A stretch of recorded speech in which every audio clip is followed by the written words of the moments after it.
जय हिंद दोस्तों, स्वागत है एक बार फिर से आप सभी का आपके अपने यूट्यूब चैनल ज्ञान आरबीएल में। मैं संजीव साथियों, उत्तर प्रदेश पुलिस की श्रृंखला में साथियों, जो इसकी प्रीवियस श्रृंखला हम लोग चला रहे हैं उसमें एक और नई बेहतरीन क्लास लेकर आए हैं साथियों। इसके अंतर्गत हम अब तक यूपी पुलिस के एग्ज़ाम में, चाहे एसआई जो कांस्टेबल सभी में आए हुए जितने भी यूपी से संबंधित क्वेश्चन हैं साथियों, उनको हम डिस्कस करेंगे।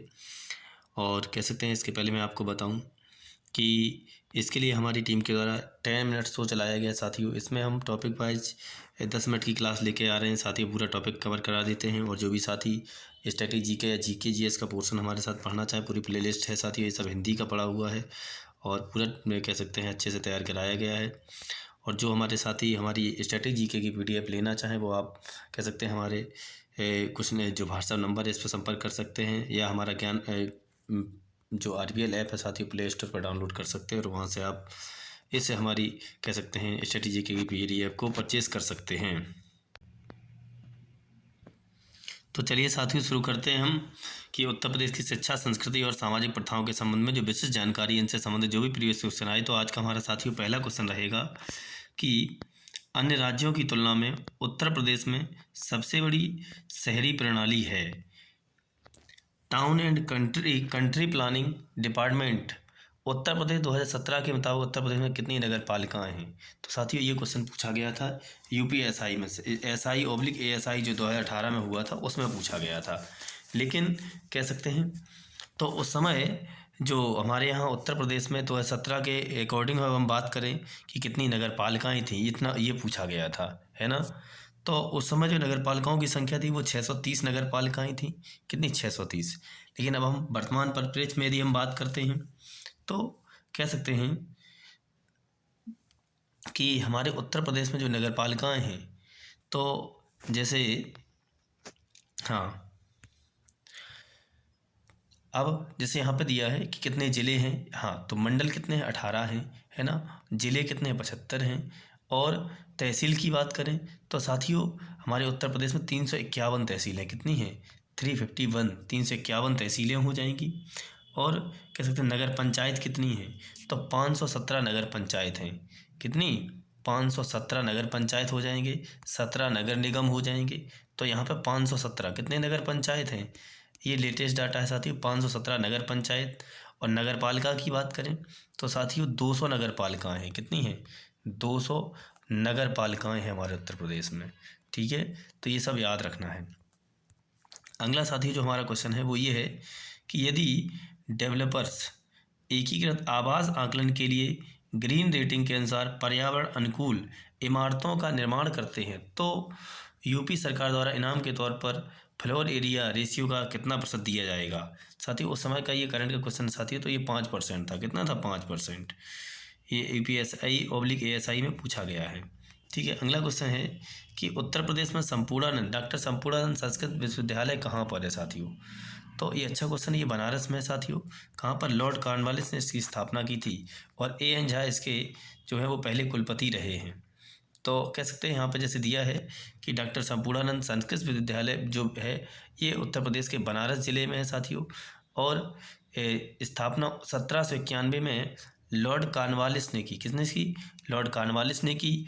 और कह सकते हैं कि यह बनारस ज़िले का पहला महाविद्यालय भी है और इसके प्रथम जो कुलपति थे वो एएन झा थे।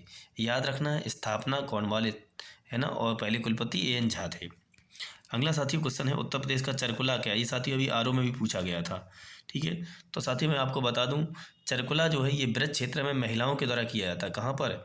ब्रज क्षेत्र जो है साथियों, यहाँ पर जो महिलाएं होती हैं, एक जो बैलगाड़ी का पहिया होता है साथियों, ठीक है, उसमें कह सकते हैं उस बैलगाड़ी के पहिए पर 108 जलते हुए दीपक को रखकर सर पर रखकर नृत्य करती हैं। तो चरकुला कहाँ का है? महिलाओं, बुंदेल उसका ब्रज क्षेत्र का है, महिलाओं की तरह किया जाता है साथियों। तो ब्रज क्षेत्र का पारंपरिक लोक नृत्य है ये। अच्छा क्वेश्चन है। और कह सकते हैं ये बरसाने में लठमार होली भी होती है। तो बरसाना में कौन सी? लठमार होली भी है साथियों, बरसाना। ठीक है, नेक्स्ट है तो अगला देखते हैं। जैसे यहाँ पर ये देखो दिया है कि इस नृत्य में श्री कृष्ण जी के गीतों पर महिलाएं वृत्ताकार लकड़ी के पिरामिडों को संतुलित करती हुई घूंघट करके नृत्य करती हैं। और कहाँ का है? ब्रज क्षेत्र में किया जाता है। अगला क्वेश्चन है कि केंद्रीय विश्वविद्यालय बाबा साहेब भीमराव अंबेडकर विश्वविद्यालय विद्या विहार किस शहर में है? तो ये क्वेश्चन जो पूछा गया है ये बहुत अच्छा क्वेश्चन है साथियों। ये यूपी कांस्टेबल में 2018 में पूछा गया था साथियों। तो कह सकते हैं कि जो केंद्रीय विश्वविद्यालय बाबा साहब भीमराव अंबेडकर विश्वविद्यालय है ये लखनऊ में है। कहाँ पर है? ये लखनऊ में है साथियों। नेक्स्ट है, हम बात करते हैं कि बरसाना बरसाना डॉट के साथ खेली जाती है। बरसाना में जो होली है साथियों वो लठमार होली है, डंडे के साथ खेली जाती है। अभी हमने आपको बताया था लठमार, लठ जो मार होली है साथियों कहाँ पर? बरसाने में होती है। अच्छा क्वेश्चन है। तो कह सकते हैं ये कहाँ पर? डंडे से लठमार होली पूरे विश्व में, और यह फाल्गुन मास की शुक्ल पक्ष की नवमी को होता है। कहाँ पर? बरसाने मथुरा में। ठीक है। उत्तर प्रदेश में आयोजित काम्पिल मेला किस समुदाय से है? तो काम्पिल मेला कह सकते हैं साथियों ये फर्रुखाबाद जिले में लगता है। कहाँ पर? फर्रुखाबाद, फर्रुखाबाद जिला है साथियों, यहाँ पर लगता है। और ये जैन धर्म से संबंधित, किससे संबंधित है? जैन धर्म से। तो कह सकते हैं कि उत्तर प्रदेश में आयोजित जैन समुदाय संबंधित फर्रुखाबाद जिले में काम्पिल नामक स्थान पर प्रतिवर्ष किया जाता है। और काम्पिल जो स्थान है वो हिंदू और जैन धर्म से संबंधित प्रसिद्ध तीर्थ स्थान भी है। तो कभी पूछ रहे कि काम्पिल किन दो धर्म से संबंधित? तो हिंदू और जैन से है। अगला क्वेश्चन है कि उद्घाटन के बाद लखनऊ के एकाना क्रिकेट स्टेडियम में खेला गया पहला अंतर्राष्ट्रीय क्रिकेट मैच भारत और वेस्ट इंडीज के बीच खेला। किसके? भारत और वेस्ट इंडीज के बीच। और एक T20 मैच था उस समय के, करंट का क्वेश्चन है साथियों। नेक्स्ट है, क्वेश्चन दे रहे हैं कि मदन मोहन मालवीय प्रौद्योगिकी विश्वविद्यालय कहाँ पर है? तो साथियों जो मदन मोहन मालवीय प्रौद्योगिकी विश्वविद्यालय की यदि हम बात करते हैं तो ये जो है ये गोरखपुर में है साथियों। कहाँ पर है? गोरखपुर में है। अच्छा क्वेश्चन है साथियों। तो कह सकते हैं कि गोरखपुर जिले में है। इसकी स्थापना 1962 में हुई थी और 1 दिसंबर 2013 के पहले इसका नाम मदन मोहन मालवीय इंजीनियरिंग कॉलेज था। उसके बाद इसका नाम क्या कर दिया गया? मदन मोहन मालवीय प्रौद्योगिकी विश्वविद्यालय कर दिया गया है। अगला जो क्वेश्चन है वो ये, माघ मेला किस दिन शुरू होता है? तो माघ मेला मकर संक्रांति के दिन होता है। कब? माघ मेला। ठीक है। और कह सकते हैं कि कुंभ मेला, तो कुंभ मेला जो है कुंभ, ठीक है, कुंभ, तो ये 12 वर्ष में साथियों जिसे महाकुंभ कहा जाता है। अब इसे क्या क्या कहते हैं? महाकुंभ कहते हैं। 12 वर्ष में ये लगता है। ठीक है। और कुंभ मेले की शुरुआत जो है साथियों वो सम्राट हर्षवर्धन से होती है। और 4 जगह पे कुंभ मेला लगता है। ठीक है।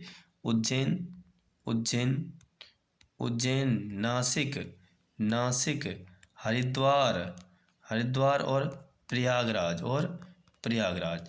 उज्जैन में क्षिप्रा नदी हो जाएगी, क्षिप्रा। नासिक में गोदावरी हो जाएगी, गोदावरी। हरिद्वार में कैसे जो गंगा यमुना है। ठीक है। हरिद्वार में गंगा कहेंगे, हरिद्वार में क्या? गंगा। और प्रयागराज में गंगा यमुना का जो संगम है, ठीक है, संगम कह देंगे। ये 4 जगह हैं। तो साथियों जो माघ मेला प्रयागराज में हर वर्ष माघ महीने में या जनवरी में लगता है। शुरुआत माघ महीने से मकर संक्रांति के दिन होती है। यहाँ पर हर वर्ष, हर 6 वर्ष पर अर्धकुंभ और प्रत्येक 12 वर्ष पर महाकुंभ लगता है। ठीक। नेक्स्ट है संत कबीर नगर। संत कबीर का जन्म और पालन पोषण किस शहर में हुआ था? तो साथियों आपको पता होगा कि बनारस में लहर तारा नामक तालाब के पास इनको एक विधवा ब्राह्मणी छोड़ के आई थी, तो उन्हीं के घर से बनारस में जन्म होता है। ये आपने पढ़ा भी होगा, है ना।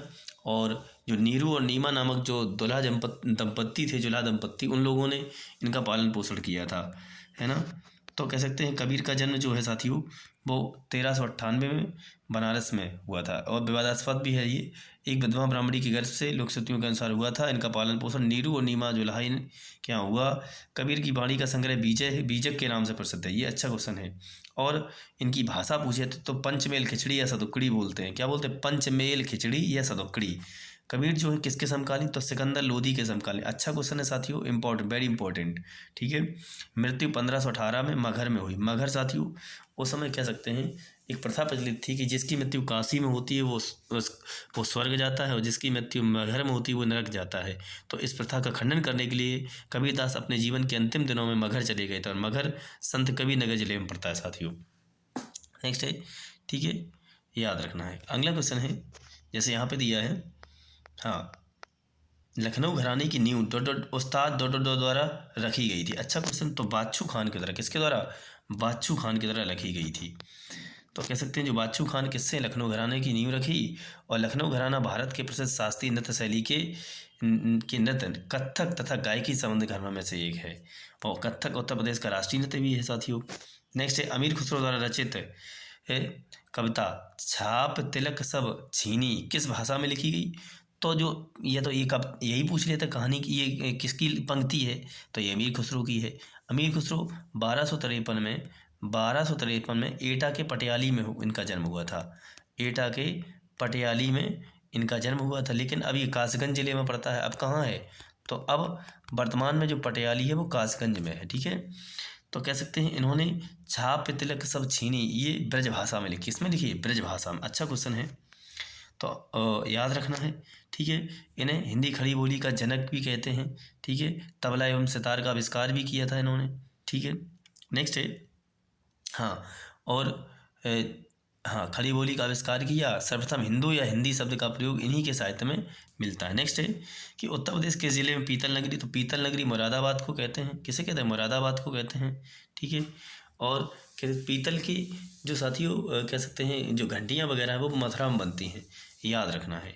ठीक है, और जैसे यहाँ पे हाँ, मुरादाबाद पीतल नगरी के नाम से जाना जाता है। किसके नाम से, पीतल नगरी के नाम से। ठीक है, यह जिला रामगंगा नदी के तट पर स्थित है। ठीक है, मुरादाबाद पीतल के काम प्रसिद्ध है। यह दुनिया भर में हस्तशिल्प उद्योग में खुद के लिए जगह बनाया है। आधुनिक कारीगरों द्वारा बनाए गए आधुनिक आकर्षक कलात्मक पीतल के बर्तन, गहने, ट्रॉफियाँ मुख्य शिल्प हैं। आकर्षक पीतल के बर्तन संयुक्त राज्य अमेरिका, ब्रिटेन, है ना, कनाडा, जर्मनी, इन सब देशों में जाते हैं साथियों, है ना। और इस प्रकार इसे ब्रास सिटी या पीतल नगरी कहते हैं। अगला क्वेश्चन है कि कौन सा कथक घराना उस नृत्य शैली के आध्यात्मिक पहलुओं पर अधिक ध्यान देता है। ठीक है, तो ये पूछा गया, तो कौन सा कथक घराना है जो उस नृत्य शैली के आध्यात्मिक पहलुओं पर अधिक ध्यान देता है। तो बनारस घराना उस नृत्य शैली का आध्यात्मिक पहलुओं पर ज़्यादा ध्यान देता है। ठीक है, अब जैसे कह सकते हैं कि जयपुर घराना युद्ध शैली एवं आक्रामकता का प्रदर्शन करता है। लखनऊ घराना संस्कृति, रोमांस, लोकाचार व श्रृंगार प्रधान है। जबकि जो बनारस घराना है ये आध्यात्मिक पहलुओं पर अत्यधिक केंद्रित है। तो यही पूछा गया था कि आध्यात्मिक पहलुओं पर कौन है। तो साथियों जो आध्यात्मिक पहलू हैं उन पर कौन, बनारस घराना हो जाएगा। ठीक है, नेक्स्ट है कि फिरोजाबाद में 200 वर्षों से भी अधिक समय से किसका उत्पादन किया जा रहा है। तो साथियों फिरोजाबाद कांच की चूड़ियों के लिए प्रसिद्ध है। पता होगा सबको, यमुना नदी किनारे पर बसा हुआ है फिरोजाबाद, है ना। 200, और कह सकते हैं इस शहर को सुहाग नगरी के नाम से भी जानते हैं। ठीक है, फिरोजाबाद को यह चूड़ियों के लिए भारत के साथ साथ पूरे विश्व में मशहूर है ना। यह चूड़ियों के लिए ही नहीं बल्कि अन्य सामान जैसे कांच की वस्तुएं, लाइट्स के लिए भी जाना जाता है। फिरोजाबाद कांच निर्माण के नए युग में प्रवेश कर चुका है, अलग अलग कांच की वस्तुओं के निर्माण में प्रमुख बन चुका है। ठीक है, अगला है कि कब संयुक्त प्रांत का नाम बदलकर उत्तर प्रदेश किया गया। अच्छा क्वेश्चन है कि कब संयुक्त जो प्रांत था, यूनाइटेड प्रोविंस, का नाम बदलकर उत्तर प्रदेश किया गया है। तो कह सकते हैं कि 26 जनवरी 1950 या 24 जनवरी 1950। तो 24 जनवरी 1950 को अब कह सकते हैं कि संयुक्त प्रांत का नाम बदलकर उत्तर प्रदेश कर दिया गया था। अच्छा क्वेश्चन है। ठीक है, और उस समय हमारे उत्तर प्रदेश पहले मुख्यमंत्री कौन थे, गोविंद बल्लभ पंत थे। अच्छा क्वेश्चन है। नेक्स्ट है कि काला नमक चावल जो है ये सिद्धार्थनगर में, काला नमक चावल कहाँ की किस में कहाँ होता है, तो सिद्धार्थनगर जिले में होता है। नेक्स्ट है सूफी कवि अमीर खुसरो का जन्म उत्तर प्रदेश के जिले में हुआ था। तो अमीर खुसरो साथियों एटा में, अभी हमने बताया था 1253 में एटा के पटियाली में हुआ था, पटियाली। लेकिन अब ये जो पटियाली जगह है साथियों, अब जो पटियाली है ये कहाँ पर है, ये कासगंज में है। कहाँ पर है, कासगंज जिले में अब पटियाली पड़ता है, याद रखना है। ठीक है, नेक्स्ट है हाँ, इन्हें तबला और खड़ी बोली का आविष्कारक कहते हैं, हमने आपको बताया दिया था, है ना। नेक्स्ट है अगला क्वेश्चन ये दे रहे हैं कि बहू बेगम का मकबरा किस जिले में। तो साथियों अयोध्या में है। कहाँ पर है, अयोध्या। मतलब उस समय फैजाबाद ऑप्शन में दिया था लेकिन अयोध्या कहेंगे। ठीक है, अयोध्या। और अयोध्या में जो अंतर्राष्ट्रीय हवाई अड्डा बना है साथियों, उसका नाम कह सकते हैं मर्यादा पुरुषोत्तम अंतर्राष्ट्रीय हवाई अड्डा था, लेकिन इसका नाम बदल कर अब महर्षि वाल्मीकि, तो महर्षि वाल्मीकि अंतर्राष्ट्रीय हवाई अड्डा कर दिया गया अयोध्या में, याद रखना है। तो बहू बेगम का मकबरा कहाँ है, अयोध्या में है।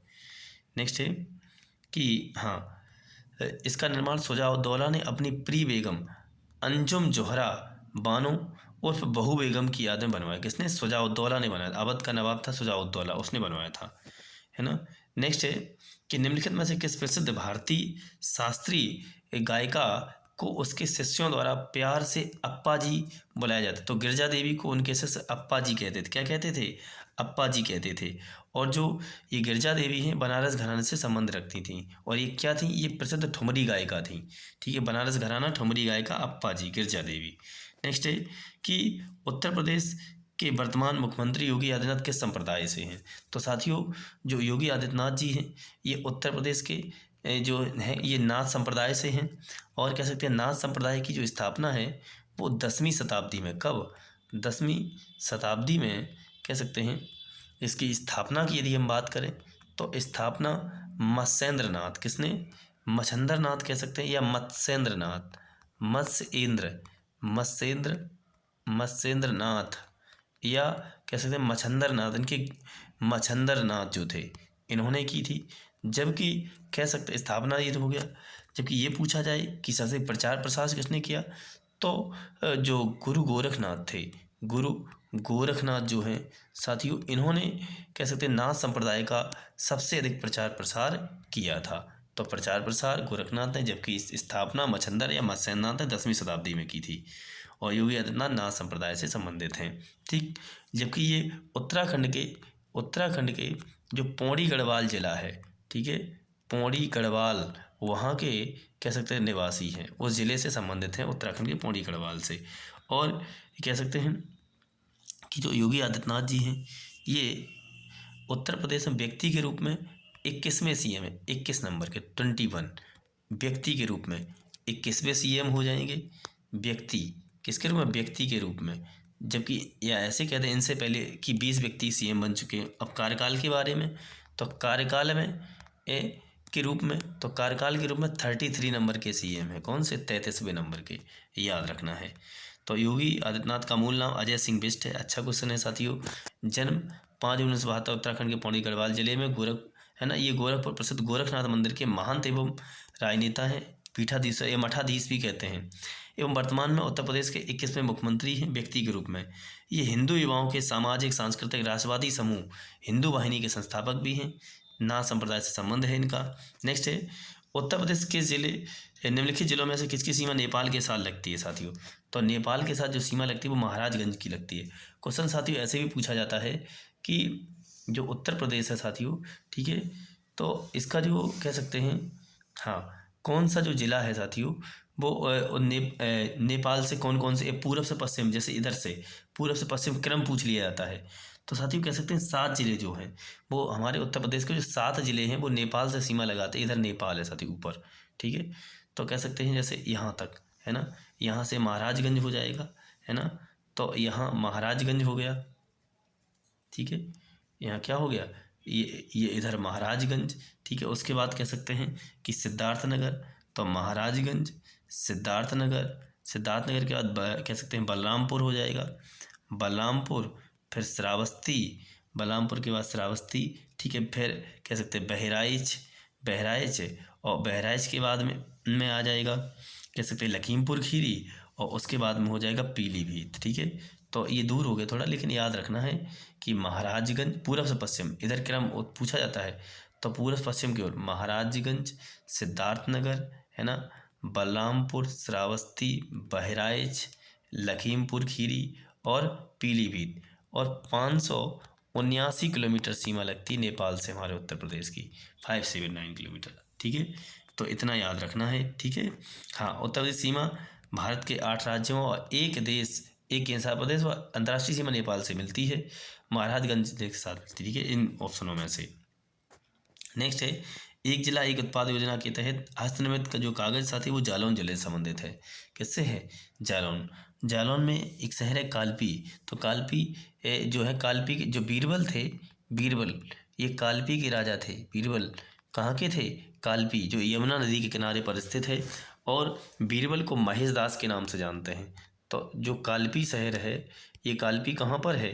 ये जालौन जिले में है। किसके किनारे पर? तो यमुना के किनारे पे है। और बीरबल जो महेश दास थे वो कालपी के राजा थे, याद रखना है। नेक्स्ट है, मैं बात करूं हाँ, जो जालौन है इसका मुख्यालय कहाँ है साथियों?